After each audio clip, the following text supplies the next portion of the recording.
Welcome to everybody. Dear students, ఈరోజు క్లాస్లో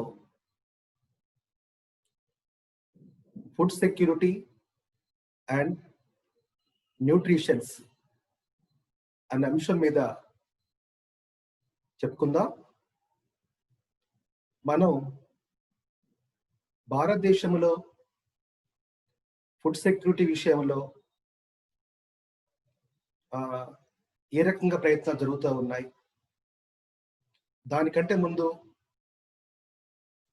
food security అంటే ఏమిటి, దాని గురించి వరల్డ్ డెవలప్మెంట్ రిపోర్ట్ ఏం చెప్పింది, తర్వాత FAO food and agricultural organization ఏ డెఫినేషన్ చెప్పింది అనే విషయాలు మనం ఫస్ట్ క్లాస్లో చెప్పుకున్నాం. తర్వాత భారతదేశంలో ఆహార రంగంలో స్వయం సమృద్ధిని సాధించడం కోసం గవర్నమెంట్ ఆఫ్ ఇండియా ఎలాంటి ప్రయత్నాలు చేసింది అనే దానికోసం మనం హరిత విప్లవం అనేది మన దేశంలో 69లో ప్రారంభమైన తర్వాత వ్యవసాయ ఉత్పత్తులలో గమనీయమైనటువంటి మార్పు జరిగింది. ఆ మార్పు వల్ల 1976 నాటికి మనము ఆహార ఉత్పత్తుల విషయంలో స్వయం సమృద్ధిని సాధించాం. అంతకుముందు ఆహార ధాన్యాల కోసం విదేశాల మీద ఆధారపడ్డ పరిస్థితి నుండి మనకు సరిపోయేటువంటి ఆహార ధాన్యాలని మన దేశంలోనే ఉత్పత్తి చేసుకునే విధంగా మనము 1976 నాటికి మనం ఆ దశకు చేరాం. 1976 తర్వాత కంప్లీట్ గా మనం మన దేశ ప్రజల యొక్క అవసరాలు తీరగా ఇంకా మిగులు ఆహార ధాన్యాలని విదేశాలకు కూడా ఎక్స్పోర్ట్ చేయడం అనేటువంటి ప్రక్రియ మనం చేసాం. సో కాబట్టి ఉత్పత్తిలో ఎలాంటి మార్పు వచ్చింది, తర్వాత మన జనాభాలో కూడా ఏ రకంగా పెరుగుతూ వచ్చింది, అట్లాగనే మన దేశంలో తలసరి ఆహార ధాన్యాల అందుబాటు అనేది ఏ రకంగా ఉంది అనేది నిన్న క్లాసులో చెప్పుకున్నాం. ప్రధానంగా సీరియల్ సంబంధించి ప్రధానంగా గోధుమలు, వరి పంటల్లో ఎక్కువగా ఆహార ధాన్యాల ఉత్పత్తులు ఈ రెండు పంటలు ప్రధానంగా ఎక్కువ డామినెంట్ గా ఉన్నాయి. అలాగే మనం 1950-51లో ఆ రోజు తలసరి పప్పు ధాన్యాల అందుబాటు ఎంతైతే ఉందో, కానీ తర్వాత కాలంలో తలసరి పప్పు ధాన్యాల అందుబాటు అనేది తగ్గినట్టుగా మనం నిన్న క్లాసులో చూసాం. దానికి కారణం ఏంటంటే హరిత విప్లవం రావటం మూలంగా ప్రధానంగా నీటి సౌకర్యం ఎక్కువగా పెరగటం, ఆ నీటి సౌకర్యం వల్ల పప్పు ధాన్యాలు పండించే పంట యొక్క విస్తీర్ణం కానీ, అలాగే మనకు ఆహార ధాన్యాలలో కూడా జావర్, తర్వాత రాగి లాంటి ఇతర పంటల యొక్క ప్రపోర్షన్ అనేది తగ్గింది. సో పప్పులు, పల్సెస్ లేదా ఇలాంటి చిరుధాన్యాల యొక్క ఉత్పత్తి తగ్గటం మూలంగా వాటి యొక్క సగటు వినియోగం కూడా పర్ హెడ్ ఇంటేక్ కూడా తగ్గినట్టుగా నేను మొన్న క్లాస్లో చెప్పుకున్నా. అయితే ఈరోజు అంశం ఏంటంటే ఆహార రక్షణకు సంబంధించి, ఆహార రక్షణ అంటే మనం డెఫినేషన్లో ఏం చెప్పుకున్నామంటే మనిషికి జీవించాలంటే అర్బన్ ప్రాంతంలోనూ గ్రామీణ ప్రాంతంలోనూ ఒక వ్యక్తి సర్టెన్ క్యాలరీస్, గ్రామీణ ప్రాంతంలో అయితే 2400 క్యాలరీల ఆహారం తీసుకోవాలని, పట్టణ ప్రాంతం అయితే 2100 క్యాలరీల ఆహారం తీసుకోవాలనేటువంటి డెఫినేషన్స్ మనకు ఉన్నాయి. అయితే ఆ క్యాలరీల ఆహారం తీసుకోవాలంటే ఏదో ఒక ఆహారంతో మనం ఆ క్యాలరీల ఆహారాన్ని పొందవచ్చు. కానీ కేవలం క్యాలరీల ఆహారం పొందడమే కాదు, తీసుకునే ఆహారంలో విభిన్నత ఉండాలి. దాన్ని మనం బ్యాలెన్స్ డైట్ అంటున్నాం. అంటే ఒకే రకమైన ఆహారాన్ని ఎక్కువ మొత్తంలో తీసుకోవటం కాకుండా భిన్న రకాలైనటువంటి ఆహార పదార్థాలు మొత్తం కూడా మనం తీసుకునే ఆహారంలో ఉండాలనేటటువంటి మనకు ఉంది. దాన్నే మనం ఏమంటున్నామంటే బ్యాలెన్స్ డైట్ అంటున్నాం, మిగతా న్యూట్రిషనల్ ఫుడ్ అనే మాట వాడుతున్నాం. కాబట్టి ఫుడ్ సెక్యూరిటీ అంటే అర్థం ఏంటంటే కేవలము ఆహార ధాన్యాలు ఇంత ఇంత క్వాంటిటీలో అందుబాటులో ఉండటమని కాదు, మాత్రమే కాదు, తీసుకునే ఆహారంలో కూడా అది న్యూట్రిషనల్ ఫుడ్ ఏ ఉండాలనేది కూడా మనం ఫుడ్ సెక్యూరిటీ డెఫినేషన్ లో చెప్పుకున్నాం. న్యూట్రిషనల్ ఆహారం అంటే ఏంటి అన్నప్పుడు అందులో తీసుకునే ఆహారములో కూడా కేవలము వీటు రైసే కాకుండా ఇతర చిరుధాన్యాలు కూడా ఉన్నాయి. ఆ చిరుధాన్యాల ఆహారం కూడా మన ఆహారంలో భాగం కావాలి అనేది ఒక అంశం. తర్వాత ఇంతకుముందు చెప్పా మీకు 1951లో పల్సెస్ యొక్క పర్ ఇంటేక్ అనేది కంపేర్ చేసినప్పుడు తర్వాత క్రమంలో మనకు ఆ పల్సెస్ కన్జంప్షన్ అనేది మనకు తక్కువగా, యావరేజ్ కన్జంప్షన్ తక్కువగా కనపడతా ఉంది. పప్పులు చాలా ముఖ్యమైనవి. మనం తీసుకునే ఆహారంలో పల్సెస్ అనేవి ఒక ముఖ్యమైన ఆహారంగా ఉంది. కానీ ఆ పల్సెస్ యొక్క కాంపోజిషన్ అనేది మన ఆహారంలో సగటు ఇంటేక్ తగ్గుతా ఉంది. అలాగే పౌష్టికాహారంలో తప్పనిసరిగా ఆకుకూరలు, కాయకూరలు, పాల పదార్థాలు, పాలు, తర్వాత పాల పదార్థాలు, ఎగ్స్, తర్వాత మీట్, చికెన్, తర్వాత ఫిష్, ప్రత్యేకించి ఫిష్. సో కాబట్టి ఇలాంటి అన్ని రకాల ఆహార పదార్థాలు కూడా సమతులంలో ఒక వ్యక్తి తన తీసుకోవాల్సిన అవసరం ఉంది. అలా తీసుకునే ఆహారాన్ని మనం బ్యాలెన్స్ డైట్ అనేటటువంటి లేదా న్యూట్రిషనల్ డైట్ అనే మాట వాడుతున్నాం. కాబట్టి ఫుడ్ సెక్యూరిటీ అనేది ఆ దేశంలో ఉంది అంటే ఆ దేశంలో ప్రజలందరూ కూడా న్యూట్రిషనల్ ఫుడ్ అందుబాటు ఉందా లేదనేది ఇక్కడ మనము పరిశీలన చేయాలి. కాబట్టి ఆ న్యూట్రిషనల్ ఫుడ్ డైట్ సంబంధించి మన దేశంలో ఏ రకంగా ఈ న్యూట్రిషనల్ డైట్ అనేది అందుబాటులో ఉంది, దానికి సంబంధించి గవర్నమెంట్ కూడా ఈ న్యూట్రిషనల్ డైట్ ప్రజలకు అందించడానికి ఎలాంటి ప్రయత్నాలని చేస్తుంది అనే దాన్ని మనం ఈరోజు క్లాసులో పరిశీలన చేద్దామని ముందుగా మీకు తెలియజేస్తున్నాను. సో కాబట్టి న్యూట్రిషనల్ డైట్ అంటే ఏంటనేది ఇంతకుముందు చెప్పా. కాబట్టి న్యూట్రిషనల్ డైట్ సంబంధించి ఇండిపెండెన్స్ నుండి అంటే 1950-51 దగ్గర నుండి ఏ రకంగా మన ప్రభుత్వాలు ఆ రకమైన ఆహారాన్ని అందించడానికి ప్రయత్నాలు చేస్తున్నాయనే దాన్ని ఇప్పుడు మనము పరిశీలన చేద్దాం. During last 50 years there has been substantial reduction in moderate and severe undernutrition in children and some improvement in nutritional status of all segment of the people.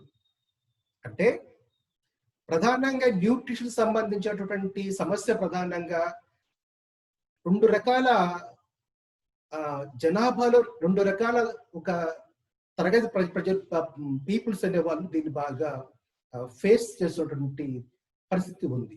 ఒకటి చిల్డ్రన్స్, చిన్నపిల్లలు, రెండవది ఉమెన్. సో కాబట్టి వయసుల వారీగా చూసినప్పుడు, లింగపరంగా చూసినప్పుడు దేశంలో 1915 నుండి ఇవాటి వరకు గత లాస్ట్ 50 years గా అన్ని తరగతుల ప్రజలు ఈ ఏదైతే ల్యాక్ ఆఫ్ న్యూట్రిషనల్ ఫుడ్ అనే సమస్య ఉందో దాని నుంచి గ్రాడ్యువల్ గా ఓవర్కమ్ అవుతున్నటువంటి పరిస్థితి అనేది మనకు దేశంలో జరుగుతూ ఉంది. అది గమనించాల్సింది. 50లో న్యూట్రిషన్ సమస్య ఎలా ఉంది, మాల్ న్యూట్రిషన్ ప్రాబ్లమ్స్ ఎట్లా ఉంది అనేది కంపేర్ చేసినప్పుడు ప్రజెంట్గా గతంతో పోల్చినప్పుడు ఈ విషయాల్లో కొంత మెరుగేటటువంటి పరిస్థితి మనము వచ్చామని మనం ఇక్కడ చెప్పుకోవాల్సినటువంటి అవసరం ఉంది.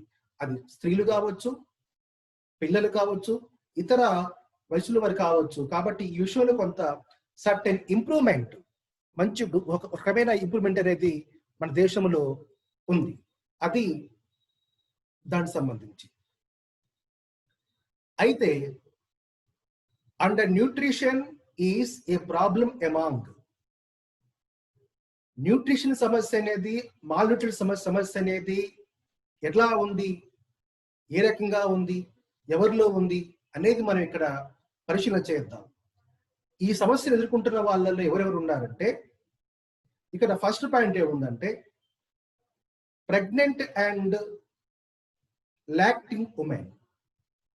అంటే ప్రధానంగా మహిళలు ఈ న్యూట్రిషన్ సమస్యని ఫేస్ చేస్తున్నారు.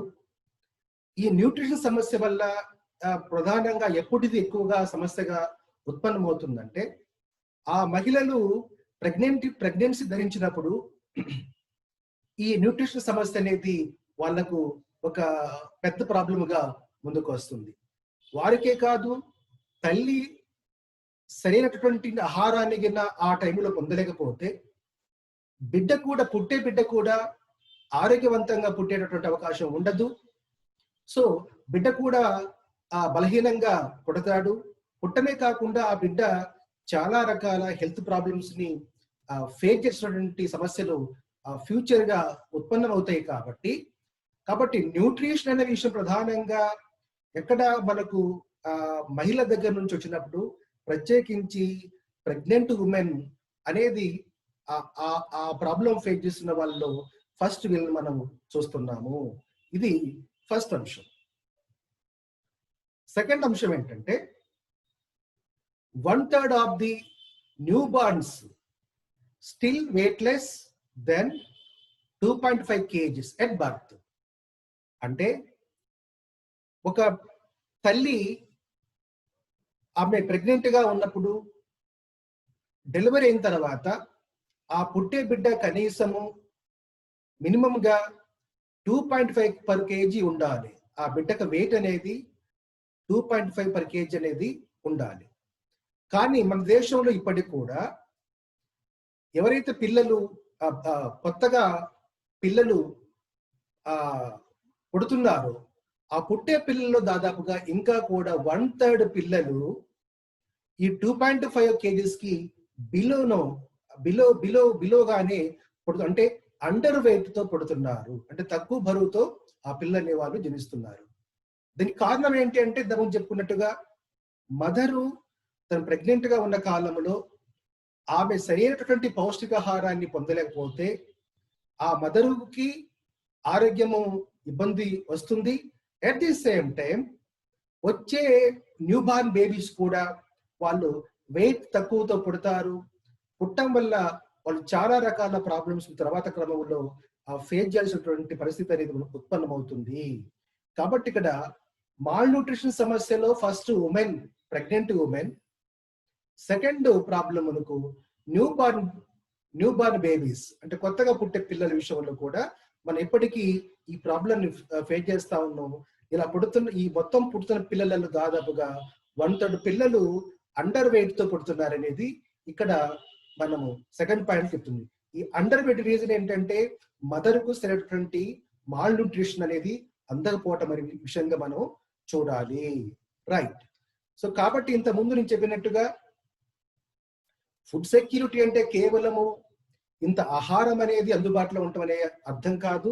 ఫుడ్ సెక్యూరిటీ అంటే న్యూట్రిషనల్ ఫుడ్ అనేది అందుబాటులో ఉండటం అనేది చెప్పడం కోసం ఆ పాయింట్స్ లో భాగంగా ఇక్కడ మనం దాన్ని చూస్తున్నాం. Then third point, less severe forms of vitamin A deficiency exist which may result in blindness in certain cases. So అంటే తీసుకునే ఆహారములో మనకు పౌష్టికాహారం కానట్టయితే అది సమతులాహారం కానట్టయితే ఏమవుతుందంటే విటమిన్ ఏ డెఫిషియన్సీ అనేది ఏర్పడుతుంది, ఈ పిల్లలను లోపిస్తుంది. సో కాబట్టి విటమిన్ ఏ డెఫిషియన్సీ లోపం వల్ల ఏమవుతుందంటే ఆ పిల్లలకు ఈ బ్లైండ్నెస్ అంటే గుడ్డితనం అనేది వచ్చేటటువంటి పరిస్థితులు ఉత్పన్నమవుతున్నాయి.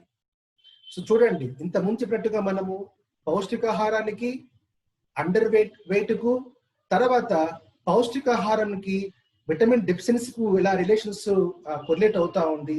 దానివల్ల ఆ జనరేషన్స్ పిల్లలు ఎలాంటి హెల్త్ ప్రాబ్లమ్స్ ఫేస్ చేస్తారనే దానికి ఇక్కడ ఉదాహరణగా మనం ఇక్కడ ఈ స్లైడ్ లో ఈ పాయింట్ మనము చెప్పుకుంటున్నాం. కాబట్టి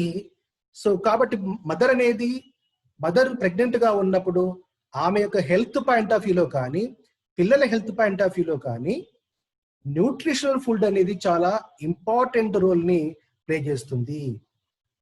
అది మనకు అర్థమవుతుంది. దెన్ ఫోర్త్ అంశం, universal access to iodized salt has not been achieved, and there has not been marked production in iodine disorders. ఈ మధ్య కాలంలో ఇది కొత్త సమస్యగా మన సమస్యగా ఇది ఎమర్జ్ అయింది. సాల్ట్ లో కూడా అయోడైజ్డ్ సాల్ట్ అనేది తీసుకోవాలని చెప్పేసి ఇటీవల కాలంలో ప్రచారం అనేది గవర్నమెంట్ ఆఫ్ ఇండియా నుంచి మొత్తంగా ఇది ప్రచారంగా ముందుకు వస్తా ఉంది. ఇది మనం తీసుకుంటున్నటువంటి ట్రెడిషనల్ సాల్ట్, తర్వాత రాక్ సాల్ట్ విషయాలలో దాంట్లో అయోడైజ్డ్ అనేటటువంటి అది తక్కువ ఉందని చెప్పి, కాబట్టి ఈ అయోడైజ్డ్ సాల్ట్ తీసుకోవాలనేటువంటి విషయము ఇటీవల కాలంలో దాని ప్రయారిటీ అనేది వస్తుంది. అలా సరిపెట్టేటువంటి అయోడైజ్డ్ సాల్ట్ మన బాడీకి లభ్యం కాకపోవటం వల్ల సో మనకు కొన్ని డిజార్డర్స్, ఇతర కొన్ని ఆర్గానిక్ పరమైన కావచ్చు, ఇతర అంశాలు కావచ్చు, డిజార్డర్ సమస్యలు అనేవి ఉత్పన్నమవుతున్నాయనే మాట ఇక్కడ మనకు అర్థమవుతుంది. కాబట్టి మన ఫుడ్ లో తప్పనిసరిగా తీసుకున్న సాల్ట్ లో కూడా అయోడైజ్డ్ సాల్ట్ అనేది ఉండాలనే మాట ఇక్కడ ఫోర్త్ అంశంగా మనం చెప్పుకుంటున్నాం. ఓకే, దెన్ ఫిఫ్త్ అంశం, no decline in prevalence or severity of anemia and its health consequences is due to iron deficiency. So ఇవాళ మన దేశంలో దాదాపుగా ఈ ఎనిమియా సమస్య అనేది ప్రధానంగా మహిళల్లో ఎక్కువగా ఇది ఎక్కువ సమస్యగా ఎక్కువ పర్సెంటేజ్ మన మహిళల్లో కనబడుతోంది. మహిళలే కాదు, అట్ ది సేమ్ టైం పురుషుల్లో కూడా, మేల్లో కూడా ఈ ఎనిమియా అనే సమస్య అనేది మనకి ఇవాళ పెద్ద సమస్యగా మన భారతదేశంలో ఉంది.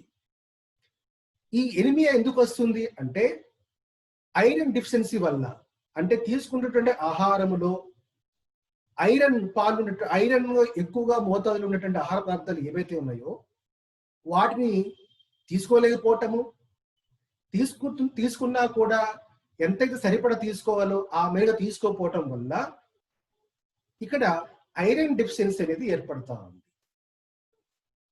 ప్రధానంగా అర్బన్ మహిళలలో ఈ సమస్య ఎక్కువగా ఉత్పన్నమవుతున్నట్టు, పైగా డెవలప్ అయినటువంటి ప్రాంతాల్లో కూడా ఈ ఐరన్ డెఫిషియన్సీ సమస్య అనేది ఎక్కువగా ఆ సమస్య ఉన్నట్టుగా మనకు స్టడీస్ అనేవి చెబుతా ఉన్నాయి. చిత్రం ఏంటంటే అర్బన్ ప్రాంతాల్లో కానీ, డెవలప్ అయిన ప్రాంతాల్లో కానీ ఆహార సమస్య అనేది, ఫుడ్ సమస్య అనేది వారికి ఎక్కువగా ఉండదు. వారికి ఫుడ్ అవైలబిలిటీ ఎక్కువగానే ఉంటుంది. ఫుడ్ అవైలబిలిటీ ఎక్కువగా ఉన్నప్పటికీ కూడా ఎందుకు మరి ఐరన్ డెఫిషియన్సీ ఏర్పడుతుంది అనేది ప్రశ్న. దానికి 2 రీజన్స్. ఒకటి, ఆహారం విషయంలో సరైన అవగాహన లేకపోవటం.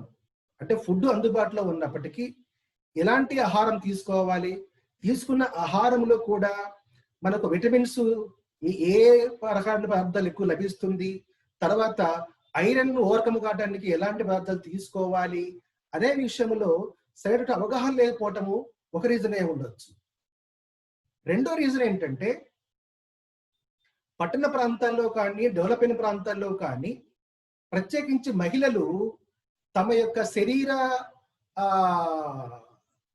దానికి సంబంధించినటువంటి సన్నగా ఉండాలని, ఒకవేళ ఎక్కువ పదార్థాలు తీసుకుంటూ లావైపోతామనేటటువంటిది, లావు కావటం వల్ల తమ యొక్క అందం తగ్గిపోతున్నటువంటి కొన్ని రకమైనటువంటి ఫాల్స్ ఇష్యూస్ ఏవైతే ఉన్నాయో దానివల్ల కూడా ఏమవుతుందంటే వారికి ఆహారం అనేది మంచి ఆహారం అనేది అందుబాటులో ఉన్నప్పటికీ ఆ ఆహారాన్ని ఎంత మోతాదులో తీసుకోవాలో ఆ మేరకు తీసుకోవటం అనేది జరగట్లేదు.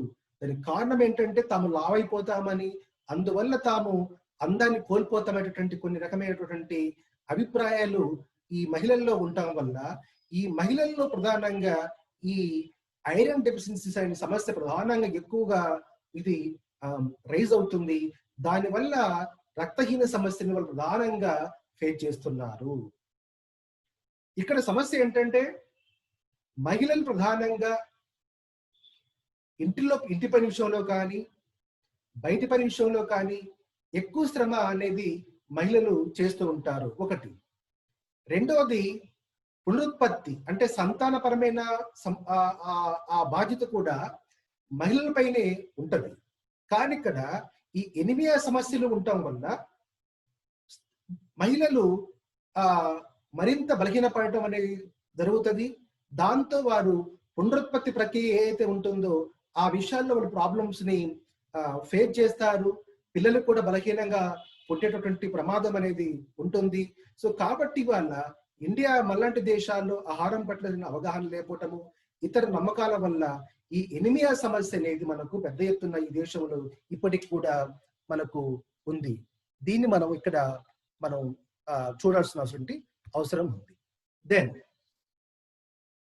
కాబట్టి ఇలాంటి సమస్యలు ఏవైతే మనకు పౌష్టికాహారం సంబంధించిన సమస్యలు ఏదైతే ఉందో, అలాగే ప్రధానంగా మహిళలు, పిల్లలు ఈ విషయంలో ఎలాంటి సమస్యల్ని ఎదుర్కొంటున్నారు, ప్రధానంగా ఈ రెండు సెక్షన్స్ మహిళలు, పిల్లలు అనేవారు ప్రధానంగా ఎక్కువగా ఈ న్యూట్రిషన్ ప్రాబ్లం ఫేస్ చేసినటువంటి సెక్షన్స్ లో ప్రధానంగా ఈ రెండు తరగతులు ఎక్కువగా ఉన్నాయి.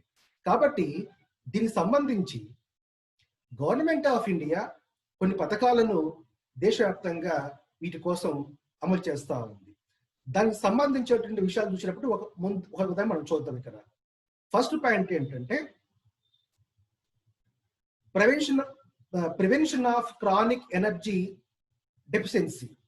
ఏదైతే మనకు సరైన ఆహారం పొందలేకపోవటం వల్ల మనకు ఎనర్జీ డెఫిషియన్సీ ఏర్పడుతుందో ఆ డెఫిషియన్సీని ఓవర్కమ్ కావటం కోసం ఎలాంటి చర్యలు తీసుకోవాలనే దానికోసం గవర్నమెంట్ ఆఫ్ ఇండియా ఒక స్కీమ్ లేదా ఒక పథకాన్ని దేశవ్యాప్తంగా స్టార్ట్ చేస్తుంది.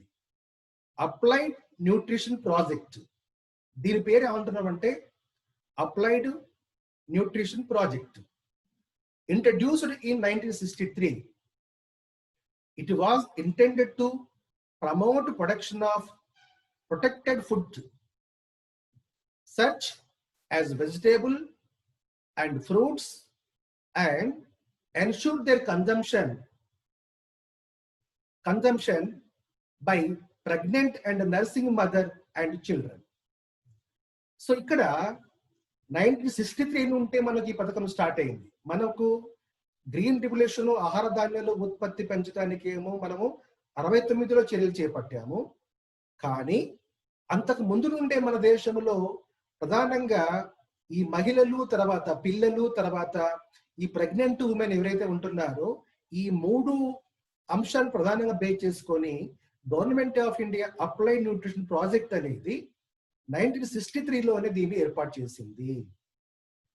సో ఇక్కడ ఈ ప్రాజెక్ట్ యొక్క ఉద్దేశం ఏంటి అంటే ఇక్కడ ఈ న్యూట్రిషన్ ఫుడ్ ఎవరైతే డెఫిషియన్సీ ఉందో వారికి వెజిటేబుల్స్ అంటే protected vegetables, fruits, ensure their consumption.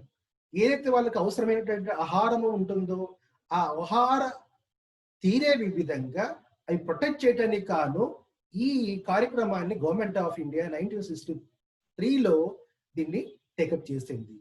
3 రకాల అంశాలు టార్గెటెడ్ గా ఈ పథకం అనేది స్టార్ట్ అయింది. ఒకటి ప్రెగ్నెంట్ ఉమెన్. ఇంతకుముందు చెప్పుకున్నాం ప్రెగ్నెంట్ ఉమెన్కి ఎందుకు మంచి ఆహారం అవసరం చెప్పుకున్నాం.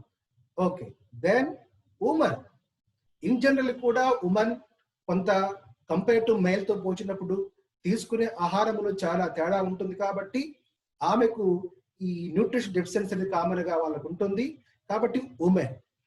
సో అట్లాగనే ఉమెన్ బలహీనంగా ఉన్నప్పుడు మదర్ ప్రెగ్నెంట్ ఉమెన్ బలహీనంగా ఉన్నప్పుడు పిల్లల మీద దాని ఎఫెక్ట్ ఉంటుంది కాబట్టి పిల్లలు కూడా ఆ బలహీనంగా పుడతారు.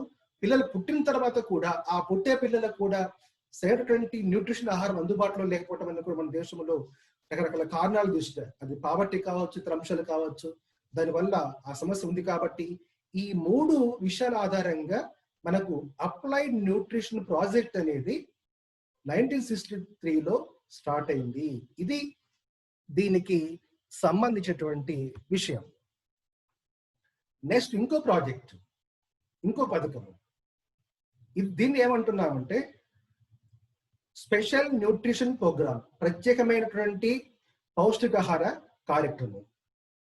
So it was started in 1970 with the objective of provide 500 kcal and 25 grams of protein to expectant nursing mother and 3 kcal and 10 grams protein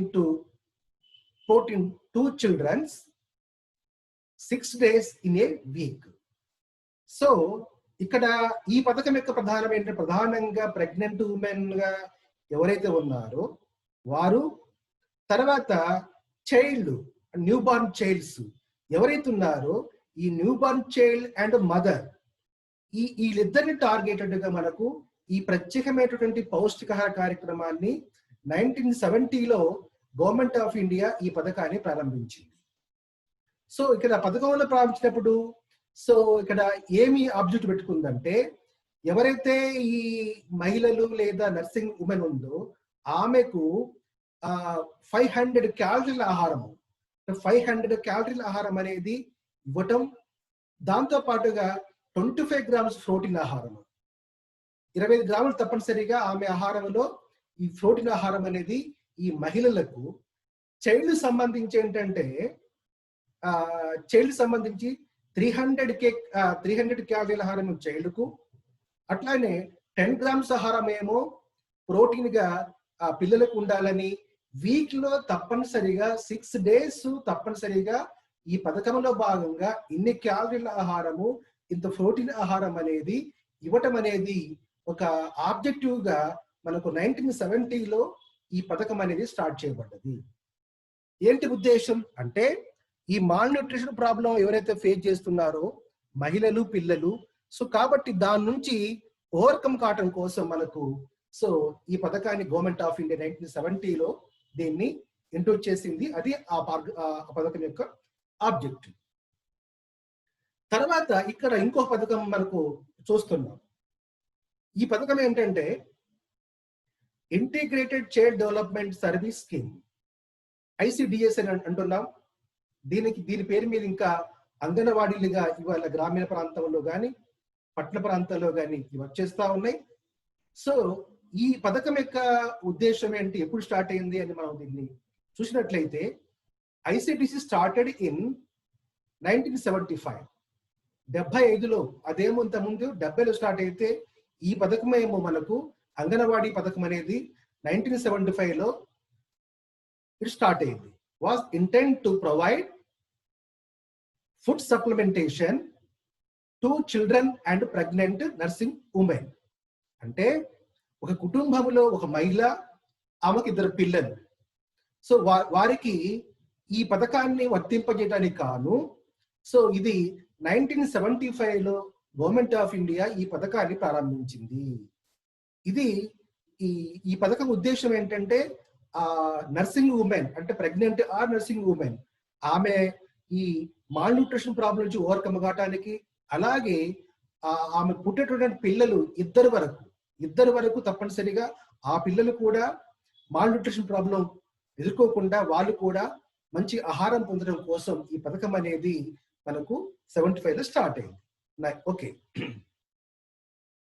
దీనికి సంబంధించి 9th ప్లాన్ ఒక కొన్ని రివ్యూ చేసి కొన్ని రికమెండేషన్స్ కొన్ని అంశాలు చెప్పింది. అది 9th ప్లాన్ అంటే మనకు 97 to 2002.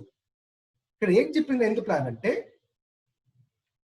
Experience gained during decades indicates that the most needy may not access to the facility, and even when they do, the food provided acts more substitute than as a supplements.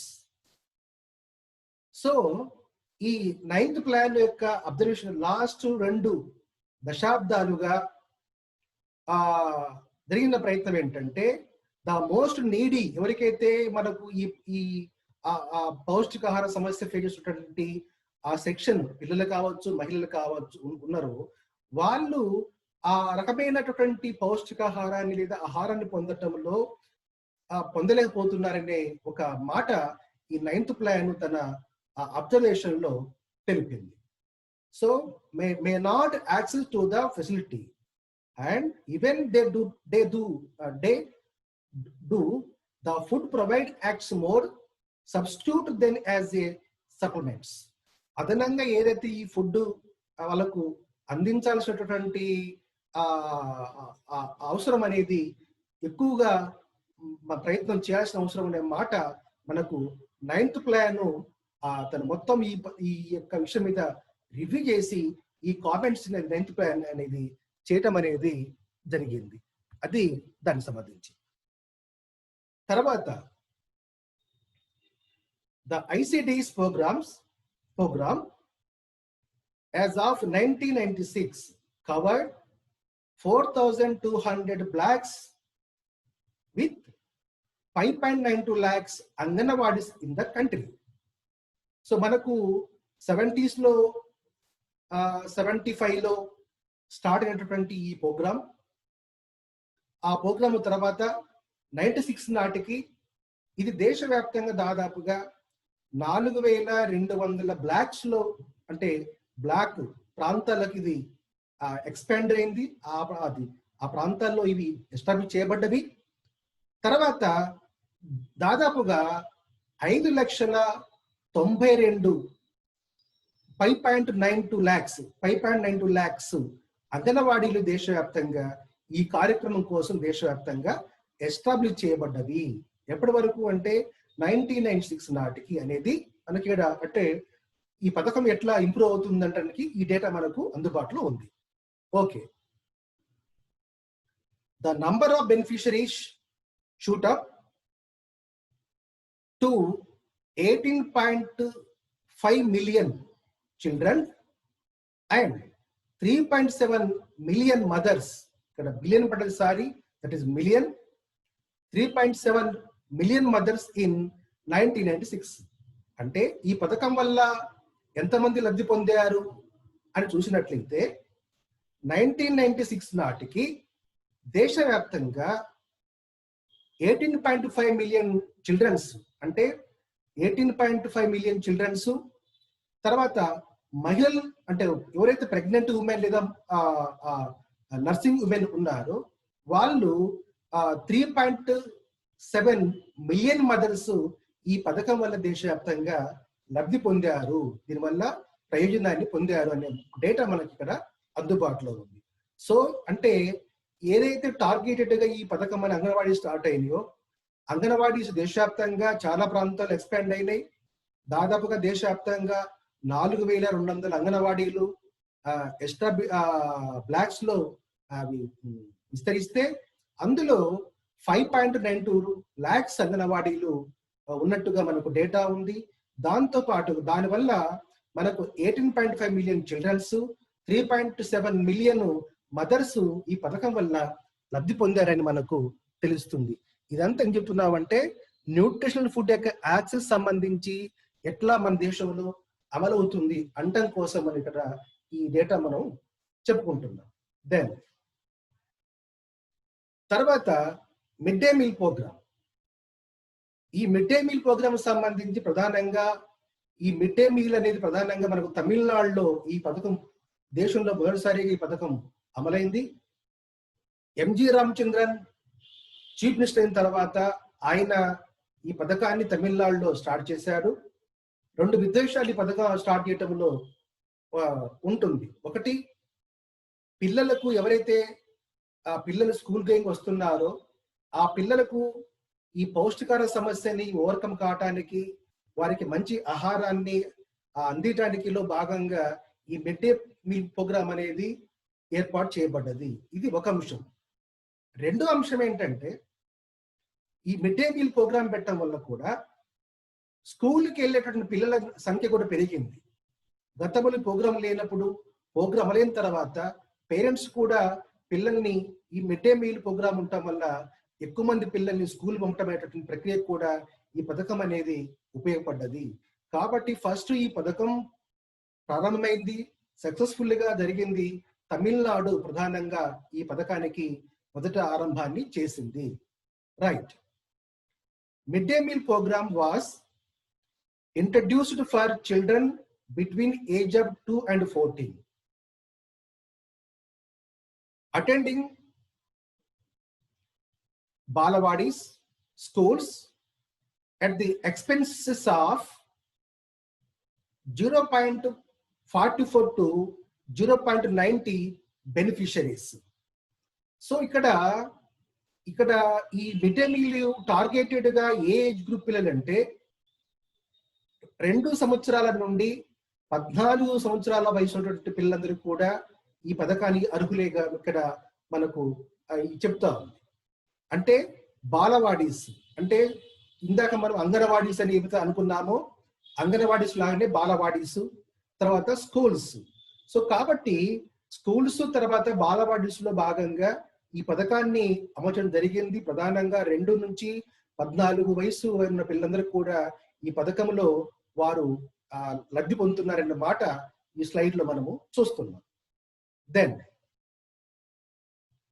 while the midday meal program has been largely successful in Tamil Nadu, Karnataka and other southern states.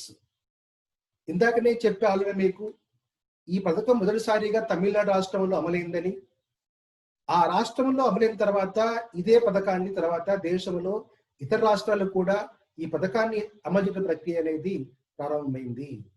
అయితే దేశవ్యాప్తంగా ఈ పథకం యొక్క performance చూసినప్పుడు south Indian states ప్రధానంగా కేరళ, తమిళనాడు, కర్ణాటక, ఆంధ్రప్రదేశ్ రాష్ట్రాలు ఏవైతే ఉన్నాయో సౌత్ స్టేట్లలో ఈ ప్రోగ్రామ్ అనేది చాలా సక్సెస్ఫుల్ గా జరిగింది.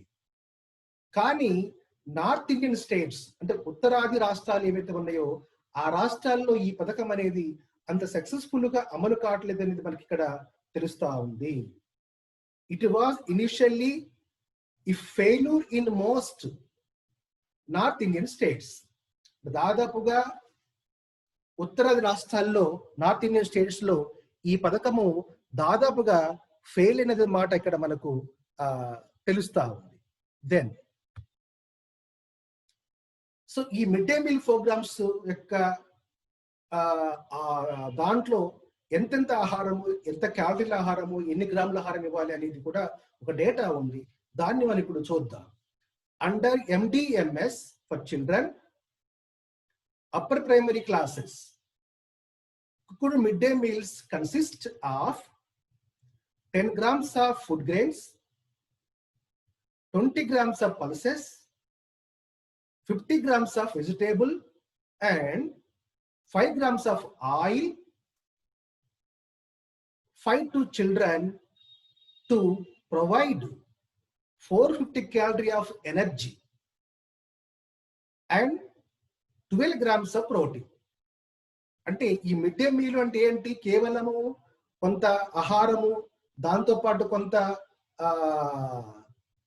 కర్రీస్ అనేటటువంటి కాన్సెప్ట్ కాదు.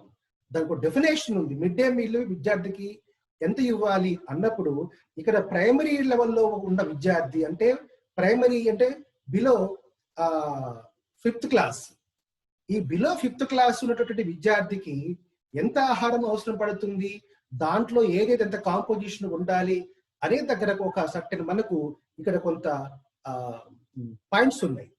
ఏం పెట్టుకున్నారంటే 100 grams ఫుడ్ గ్రెయిన్స్, అంటే గోధుమలు కానీ రైస్ కానీ ఏదైతే ఆహారంగా తీసుకోవాలో అవి తప్పనిసరిగా ఆ విద్యార్థికి ఆ పూటలో ఎన్ని గ్రాములు అంటే 100 గ్రాములు ఉండాలి అనేది ఒక పాయింట్.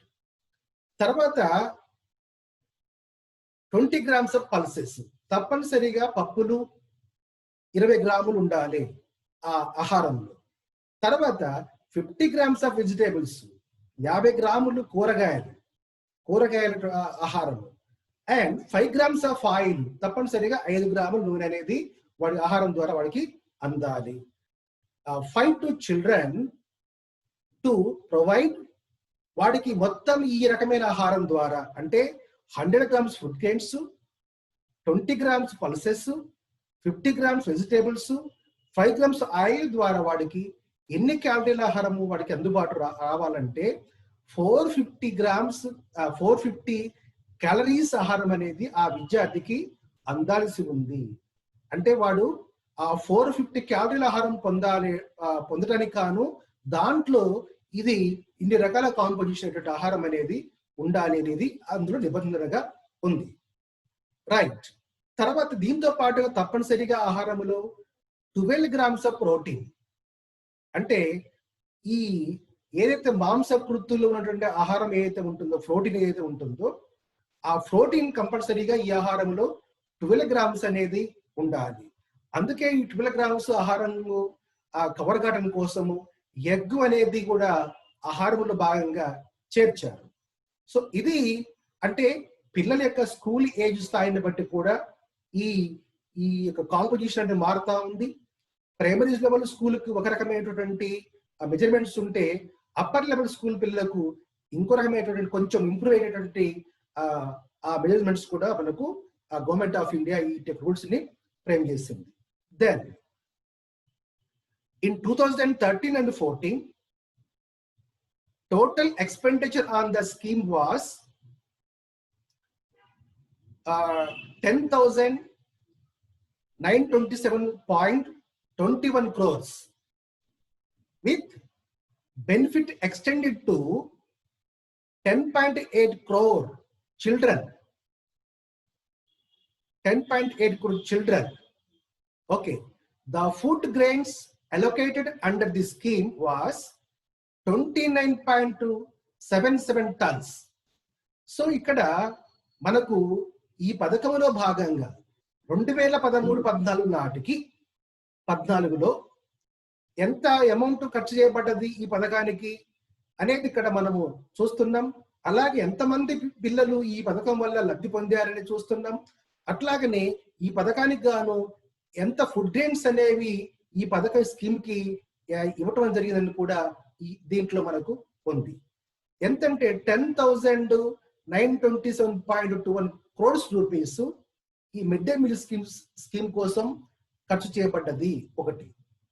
తర్వాత దాదాపుగా 10.8 crore చిల్డ్రన్స్, అంటే 10.8 మిలియన్ crore చిల్డ్రన్స్ ఈ పథకం వల్ల వాళ్ళు బెనిఫిట్ ని పొందారు. ఈ పథకాని కోసం గవర్నమెంట్ ఆఫ్ ఇండియా 29.277 tons ఆహార ధాన్యాల్ని ఈ పథకం కోసము కేటాయించడం జరిగింది. అంటే పెద్ద మొత్తంలో పిల్లలు పౌష్టికాహారం పొందటానికి, అలాగే స్కూల్లో అటెండెన్స్ ఇంప్రూవ్ చేయడానికి ఈ పథకం అనేది ఉద్దేశించబడ్డది. కాబట్టి ఈ పథకంలో భాగంగా ఆ పిల్లలు ఆరోగ్యవంతంగా, హెల్తీగా, న్యూట్రిషన్ ప్రాబ్లం లేకుండా పెరగటానికి ఈ పథకాన్ని దేశవ్యాప్తంగా అన్ని రాష్ట్ర ప్రభుత్వాలు అమలు చేస్తా ఉన్నాయి. సో కాబట్టి ఈ పథకానికి గవర్నమెంట్ ఆఫ్ ఇండియా కానీ రాష్ట్ర ప్రభుత్వాలు కానీ ఈ ఏ లెవెల్లో అమలు చేస్తున్నాయి అనేది మనకి ఇక్కడ ఈ డేటాలో చూసాం. అయితే ఈ పథకాన్ని అమలు చేయడంలో కేంద్ర రాష్ట్ర ప్రభుత్వాలు వాటి వాటాల పరంగా ఈ పథకాలను అమలు చేస్తా ఉన్నాయి. కేంద్ర పథకం కొంత షేర్ ఉంటుంది దీని ఎక్స్పెన్స్ లో, అట్లా రాష్ట్ర ప్రభుత్వాలు కూడా ఈ పథకంలో వాటి షేర్ రెండింటిని కలిపి ఈ పథకాన్ని అమలు చేయడం అనేది జరుగుతా ఉంది. గ్రాడ్యువల్ గా ఈ పథకాన్ని మిగతా క్లాసెస్ వారికి కూడా, అంటే ఇంటర్ తర్వాత డిగ్రీ కూడా ఇటీవల కాలంలో ఈ పథకాన్ని ఎక్స్టెండ్ చేయడం డిమాండ్స్ వస్తున్నాయి. గవర్నమెంట్స్ కూడా కళాశాలలో తర్వాత పిల్లల యొక్క అటెండెన్స్ పెంచడానికి కాను ఈ పథకాన్ని పెంచేటటువంటి ప్రయత్నాలు మన తెలుగు రాష్ట్రాల్లో ప్రధానంగా జరుగుతూ ఉంది. సో కాబట్టి ఇక్కడ ఈ న్యూట్రిషన్ ఫుడ్ యొక్క అందుబాటు అన్నప్పుడు ప్రధానంగా ఫోకసింగ్ మొత్తం కూడా మనకు 2 ప్రధానమైనటువంటి కేటగిరీగా చూస్తున్నాము. ఒకటి ఇన్ జనరల్లీ ఉమెన్, అందులో ప్రత్యేకించి ప్రెగ్నెంట్ ఉమెన్, తర్వాత నర్సింగ్ ఉమెన్ అంటే ప్రెగ్నెంట్ ముందు ప్రెగ్నెంట్ తర్వాత ఆ మహిళలకు పౌష్టికాహారం అందించడానికి గవర్నమెంట్ ఆఫ్ ఇండియా ఎప్పుడు ఏ టైంలో ఎలాంటి పథకం ప్రవేశపెడుతుంది అనేది ఇప్పుడు దాకా చేసామంది. ఒకటి.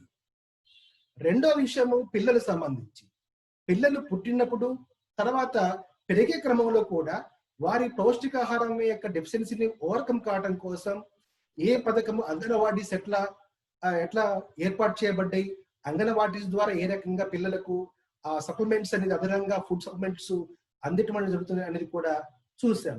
తర్వాత స్కూల్ లెవెల్లో కూడా పిల్లలు స్కూల్ యొక్క అటెండెన్స్ పెంచడానికి అట్ ది సేమ్ టైం పిల్లలకి మంచి ఆహారం అందించడానికి కూడా ఈ మిడ్ డే మీల్స్ కార్యక్రమం కూడా దేశవ్యాప్తంగా ఎట్లా ప్రోగ్రామ్ డిజైన్ చేయబడ్డది, ఫస్ట్ ఎక్కడ ఏ రాష్ట్రంలో ఇది సక్సెస్ఫుల్ జరిగింది, తర్వాత దేశవ్యాప్తంగా వచ్చినప్పుడు కూడా సదరన్ స్టేట్స్ ఎట్లా ఈ పథకం విషయంలో ఎఫెక్టివ్ గా పనిచేస్తా ఉన్నాయి, అలాగే నార్థర్న్ స్టేట్స్ ఎట్లా ఈ పథకం విషయంలో ఫెయిల్ అయిన విషయం కూడా ఈ క్లాస్ లో చెప్పుకున్నాం. ఇది ఇవాటి న్యూట్రిషన్ సంబంధించి ఆ న్యూట్రిషన్ మహిళల్లోనూ తర్వాత పిల్లల్లోనూ ఈ సమస్యను ఓవర్కమ్ కావటానికి గవర్నమెంట్ ఆఫ్ ఇండియాలో ఎలాంటి చర్యలు చేపడుతున్నాయి అనేది ఇవాళ క్లాసులో చూసాం. ఈ విషయం సంబంధించిన మరొక అంశం మీద రేపటి క్లాసులో చెప్పుకుందామని తెలియజేస్తూ, ఇంతవరకు మీరు క్లాస్ విన్నందుకు మీ అందరికి కూడా అభినందనలు తెలియజేస్తూ ఈ క్లాస్ని ఇంతటితో ముగిస్తూ ఉన్నాను. Thank you.